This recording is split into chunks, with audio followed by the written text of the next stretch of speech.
নমস্কার বন্ধুরা, তোমাদের পছন্দের ধারাবাহিক অনুরাগের ছোঁয়ার আজকের পর্বের রিভিউ নিয়ে আমি পৌঁছে গেছি তোমাদের সামনে। বাংলা সিরিয়াল সমাচারে তোমাদের স্বাগত জানিয়ে আজকের পর্বের রিভিউ আমি শুরু করছি। শুরুতে যেটা দেখতে পাচ্ছি যেই ডাক্তাররা অপারেশন করছিল সূর্যের সাজেশন অনুযায়ী তারা সূর্যের বাড়িতে এসে তো সূর্যকে অনেক ধন্যবাদ জানাচ্ছে আর অনেক বাহবা দিচ্ছে আর কি, যে স্যার আপনি না থাকলে তো এটা সম্ভবই হতো না।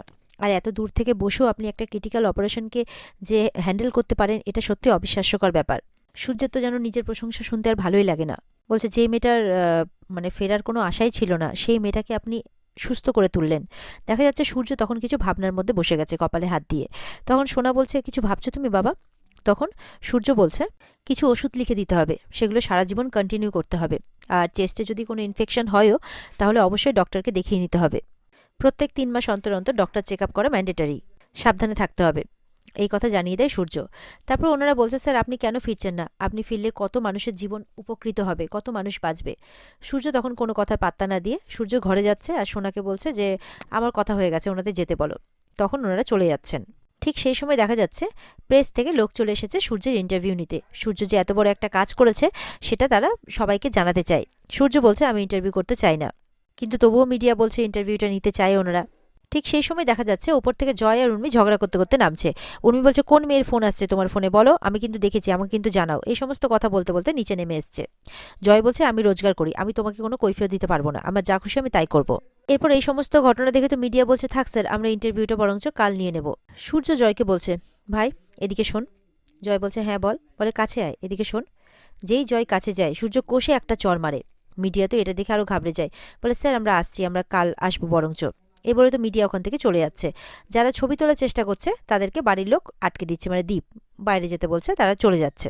সূর্য বলছে, তুই ইনকাম করিস বলে কি এইভাবে সবাইকে অপমান করবি? আর কি ইনকাম করিস তুই শুনি একটু? আর যদি করেও থাকিস তো সেটা কার দয়া করছিস? তোর বউ দিদির দয়া করছিস, আমার স্ত্রীর দয়া করছিস। জয় সেটা অপমানে লাগে। জয় বলছে, আচ্ছা ঠিক আছে, আমি তাহলে এক্ষুনি এই বাড়ি ছেড়ে চলে যাচ্ছি।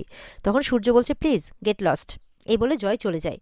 উর্মি বলছে, দাদাই এটা আপনি কি করলেন? আমার উপকার করতে গিয়ে তো আপনি আমার অপকার করলেন। সূর্য তখন উর্মির কোনো কথাই পাত্তা না দিয়ে ঘরে চলে যায়। কিছুক্ষণ বাদে দেখা যাচ্ছে সোনার ফোনে, মানে বাড়ির ফোনে দীপা ফোন করেছে। সোনা রিসিভ করেছে, যে হ্যাঁ মা বলো। বলছে যে আমার আরেকটা দিন সময় লাগবে, আমি কালকে বাড়ি ফিরে আসব, ততক্ষণ বাবাকে দেখে রাখবি। আর মনে হয় সবার জন্য খুশির খবরই আছে, আমি মনে হয় এখানেই রূপার খোঁজ পাবো। এটা শুনে সোনা খুশি হলো, তারপরে আবার রাগও হয় সোনার। বলে, ও আচ্ছা ঠিক আছে, এটা তো খুব ভালো খবর। তখন এই বলে ফোনটা রেখে দেয়। তখন উর্মিও শোনে রূপার কথা। উর্মি বলছে, আবার সেই রূপা, যার জন্য আমার জীবনটা একদম নষ্ট হয়ে গেল, সেই রূপা? আর সোনাও যেন রূপার কথা শুনে রেগে ঘরে চলে যায়। উর্মি মনে মনে ঠিক করেছে যে রূপাকে কিছুতেই এ বাড়িতে ঢুকতে দেবে না। এদিকে রায় তো ঘরে ঢুকেছে, মানে বাড়িতে এসেছে। এসে কেমন যেন একটা করছে। তখন তাকে দেখে সেই আশ্রমের ভদ্রলোক ভদ্রমহিলা বলছে, কি হয়েছে রে রায়, তোর কিছু কি হয়েছে? তখন বলছে যে কেউ যদি আমার খোঁজ করতে আসে তাহলে বলে দেবে যে আমি নেই। তখন বলছে, কেন রে, কারা আসবে? রায় বলছে, ওরা আসলে আমাকে ধরে নিয়ে চলে যাবে, তোমরা বুঝতে পারছো না। তখন কি করে, রায় একটা কৌটো থেকে একটা গলার হার বের করে। সে যখন এখানে এসেছিল তখন সেই হারটা তার গলায় ছিল, তার মা তাকে দিয়েছিল। বলে, এই হারটা তুমি বিক্রি করে দেবে, দিয়ে কে কি টাকা পাবে তাকে তুমি দিয়ে দেবে। আর তখন সে ভদ্রমহিলা বলছে, কিন্তু এটা তো তোর মায়ের চিহ্ন। বলে, আমার লাগবে না, আমার মায়ের কোনো চিহ্ন আমি রাখতে চাই না, আমার কিচ্ছু লাগবে না। বারবার বলছে যে কেউ আমাকে ডাকতে আসলে বলে দেবে যে আমি নেই। তখন দেখা যাচ্ছে সেই কৃষ্ণ ছেলেটি আর দীপা বাইরে থেকে ডাকছে। তখন সেই গলা শুনে তো রায় বুঝতে পারে। রায় বলছে, একদম বলবে না যে আমি এখানে আছি। তখন সেই ভদ্রলোক বাইরে যায়, গিয়ে দীপাদের বলছে, হ্যাঁ বলুন, ও আপনি এসেছেন? আজকে বাচ্চারা খুব খুশি হয়েছে, ওরা সবাই পেট ভরে খাবার খেয়েছে। দীপা জিজ্ঞাসা করছে, রায় কোথায়? বলে, রায়ের সাথে আপনার কি দরকার? বলে, ওই আমার মেয়ে। বলে, আপনার কোনো ভুল হচ্ছে, ও আমার এক পরিচিতর মেয়ে। তখন কৃষ্ণ বলছে, না, আমি ইনফরমেশন নিয়ে দেখেছি, বেশ কিছু বছর আগে বৈষ্ণবী মায়ের সাথে ও এখানে এসেছিল। তখন সেই ভদ্রলোক চুপ করে যায়। দীপা তো বারবার বলছে, ওই আমার মেয়ে রূপা। তখন ভেতর থেকে সেই বৈষ্ণবী মা বেরিয়ে আসে, বলছে যে আপনার কোথাও ভুল হচ্ছে, ও আমার বোনের মেয়ে, আমি ওকে সঙ্গে করে নিয়ে এসেছিলাম। তখন কৃষ্ণ বলছে, আমাদের বোধহয় তাহলে কোথাও ভুল হচ্ছে, আমরা অন্যখানে গিয়ে খুঁজি।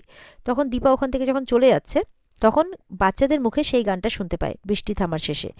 বাচ্চারা তাদের ওখানে যে ছোট্ট ছেলেটি আছে তাকে ঘুম পাড়াচ্ছে সেই গান গেয়ে। এবার তো দীপা চিনতে পারে সেই গান শুনে। দীপা দৌড়ে ভেতরে চলে যায়, কারো বারণ মানে না। তখন দৌড়ে গিয়ে বাচ্চাগুলোকে জিজ্ঞাসা করছে, এই গান তোমাদেরকে কে শিখিয়েছে? বলছে, রায় দিদি। রায় দিদিকে তার মা এই গানটা গিয়ে ঘুম পাড়াতো। দীপার তো তখন চোখে জল, বলছে, রূপা এখনো তার মাকে ভোলেনি। কৃষ্ণও বুঝতে পারে এই রূপা। দীপা তো তখন কাঁদছে, আর দীপা বলছে আসছি আমি, রায় আমি আসছি, রূপা আমি আসছি, এরকমটা বলছে, বলে আবার দৌড়ে রূপা রূপা বলতে বলতে চলে যায় ভেতরে।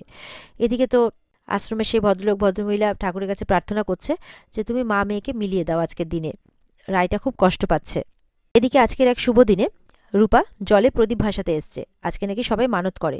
রূপা মানত করছে যে তোমার সাথে যাতে আমার কোনোদিনও দেখা না হয়, তুমি যাতে আমার ছোঁয়া কোনোদিনও না পাও। ওদিকে দেখা যাচ্ছে সেই নদীতেই দীপাও এসেছে প্রদীপ ভাসাতে। রূপার ঠিক পেছনেই আছে দীপা।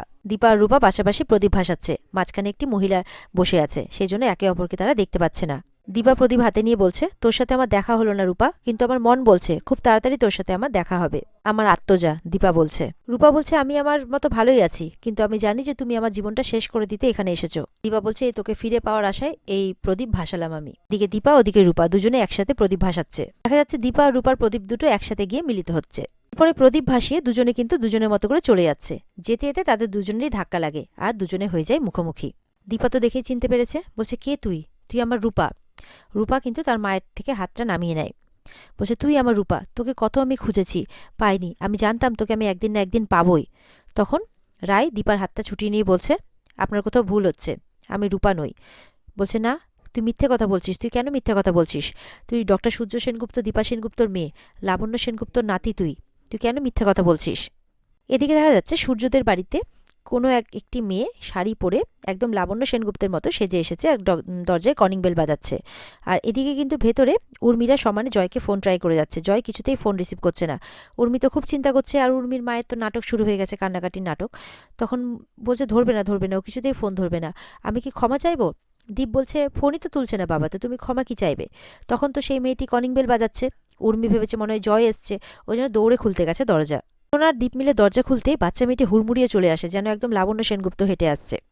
এসে বলছে, মানে তাকে, বাচ্চাটাকে তো সবাই অবাক হয়ে দেখছে, বলছে হোয়াট হ্যাপেন, তোমরা সবাই আমাকে এরকমভাবে দেখছো কেন? এক তো দেরি করে দরজা খুললে, এখন হাঁ করে আমার দিকে লুকস দেখছো নাকি? কি করছো তোমরা? বাচ্চাটির কথা শুনে তো সবাই অবাক। সূর্য এগিয়ে এসে বলছে তুমি কে? বাচ্চাটি বলছে আমি লাবণ্য সেনগুপ্ত। এটা শুনে তো সূর্যরা অবাক হচ্ছে যে বাচ্চাটি এরকম কেন বলছে। এদিকে দীপা রূপাকে বলছে আমি তোর মা, তুই কেন আমাকে এড়িয়ে যাচ্ছিস, না চেনার ভান করছিস কেন? তখন বলছে আপনার ভুল হচ্ছে, আমি একটা আশ্রমে বড় হয়েছি, আমি রূপা নই, আমি রায়। দীপা বলছে না, তুই রূপা, তোকে চিনতে আমার ভুল হয়নি। দীপা তো বলেই যাচ্ছে আমি 10 দিন তোকে গর্ভে ধরেছি, তোকে আমি ছোট থেকে বড় করেছি, তোর নিঃশ্বাস প্রশ্বাস আমি চিনি। তুই একটা জীবনে যতই জীবন বেছে নে না কেন, কখনো জয়ী কখনো রায়, কিন্তু আমি জানি যে তুই আমার রূপা। কিন্তু রূপা তো চিৎকার করে বলছে যে না, আমি রূপা নই, আমি রায়। দীপা বলছে তুই চলে যাবি, তুই আমাকে ছেড়ে চলে যাবি? আমি তোর মা, তোর সামনে দাঁড়িয়ে আছে, তুই আমাকে ছেড়ে যাওয়ার কথা বলছিস? এরপরে তো রায় চিৎকার করে বলছে আমি আপনার রূপা নই, ছাড়ুন আমাকে, এই বলে দৌড়ে পালিয়ে যাচ্ছে। তখন দীপাও পেছন পেছন দৌড়চ্ছে, বলে দাঁড়া, তুই আমার রূপা। তখন এই বলে যখন রূপাকে ধরতে যাবে, তখন রূপা ধাক্কা দিয়ে দেয় দীপাকে। এবার দীপা পড়তে যাবে কি, তখন দীপার হাতটা ধরে নেয়। দীপা তো তখন বুঝতে পারে যে হ্যাঁ, তুই আমার রূপা, রূপা বলেই তুই আমার হাতটা ধরেছিস। তখন দীপা খুশি হয়ে যায়, দীপা হাসতে থাকে মনে মনে। দীপা বলছে তখন রূপা কাকতারুয়া সেজে জমিতে ক্ষেতের মধ্যে দাঁড়িয়ে থাকতো, আমার কষ্ট সে একটুও সহ্য করতে পারতো না। এরপরেও বলবি যে আমি তোর কেউ নই? রূপা তখন চুপচাপ দাঁড়িয়ে আছে, আর ছোটবেলায় মায়ের সাথে সেই স্মৃতিগুলোর কথা তার মনে পড়ছে। মনে মনে রূপা বলছে ধরা দিতে আমি পারবো না, আশ্রমের বাচ্চাগুলোকে এইভাবে ফেলে যেতে আমি কিছুতেই পারবো না। তারপরে বলছে আমি আপনার রূপা নই, এই বলে আবার পালাচ্ছে। আবার তাদের মধ্যে মানে একটু ধরাধরি হচ্ছে যে দাঁড়া, তুই আমার রূপা, কিন্তু রূপা আবারও দীপার হাতটা ছাড়িয়ে চলে যাচ্ছে, আর দীপা পেছন পেছন দৌড়চ্ছে। উর্মি বলছে তোমাকে কে পাঠিয়েছে? বলছে আমাকে কেউ পাঠায়নি, আমি নিজে থেকে এখানে এসেছি, আর আমি এখন থেকে এখানেই থাকবো। এটা শুনে তো উর্মিরা অবাক হয়ে যায়, বলে আমাকে একটু জল দাও তো, গলাটা শুকিয়ে পুরো পুরো উঠ হয়ে গেল।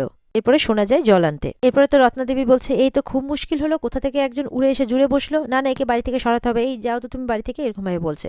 বলে তুমি তো খুব পচা দিদা, কেউ জল চাইলে এরকম করতে হয় নাকি? দেখো তুমি পরের জন্মে জাতক পাখি হবে। এটা শুনে তো দীপ খুব হাসছে। জল খেয়ে বলছে আমার জলটা ফুরিয়ে গিয়েছিল, খুব শান্তি পেলাম, কিন্তু ওই দিদাটা খুব পচা। উর্মি তখন বলছে যে দাদাই, জয় তো একে বাড়ি ফিরছে না, তার মধ্যে এই বাচ্চাটা কোথা থেকে চলে এলো, যত সব উটকো ঝামেলা। সূর্য মনে মনে বলছে, মানে সূর্য সমানে বাচ্চাটার দিকে তাকিয়ে আছে, মনে মনে বলছে এ তো যেন আমার মায়ের রূপ, যেন একদম আমার ছোটবেলাকার রূপা, কারণ ছোটবেলায় রূপাও এরকম লাবণ্য সেনগুপ্তই সাজত। এদিকে তো রূপা দৌড়েই যাচ্ছে, আর রূপার পেছন পেছন দীপা দৌড়চ্ছে রূপা রূপা বলে। এরপরে দৌড়তে দৌড়তে দীপা পড়ে যায়, তখন রূপা পেছন ফিরে তাকায়, কিন্তু তুলতে যায় না, বলছে সরি মা, কিছু করার নেই আমার, আমাকে যেতেই হবে।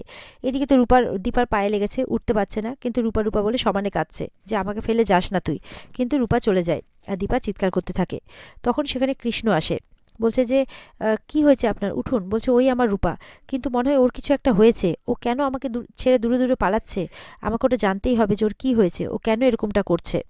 কৃষ্ণ তো অবাক হয়, আর এখানে আজকের পর্ব শেষ হয়ে যায়। তো বন্ধুরা, এই ছিল আজকের পর্বের রিভিউ।